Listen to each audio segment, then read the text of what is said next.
Today I want to share an important history lesson with you that I think is very instructive in telling you how it's easy to underestimate the need to plan when you are younger for long-term care costs when you are older.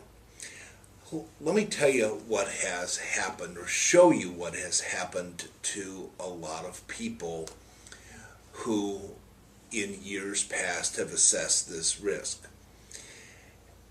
What they've done is when they've retired at around age 65, they've looked at, okay, here's my retirement income and here's how much it would cost to go into a nursing home, and the difference is really not that great. We don't need to do planning because even if that happens, we're okay. We have enough savings, we can afford it.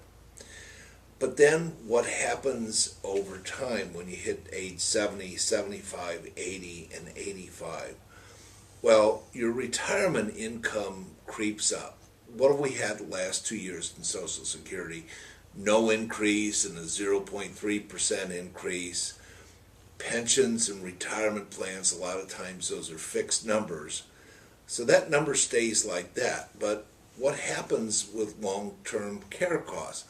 Well, what happens with them is the same as what happens with other healthcare costs these days, and that is that they keep going up significantly every year at a rate that's much higher, unfortunately, than the rate of inflation. So what happens is when you get into this range, age 80 to 85, the gap between the income that you have available to pay for that care and what that care is going to cost you becomes so great that covering it threatens for most people to exhaust their life savings.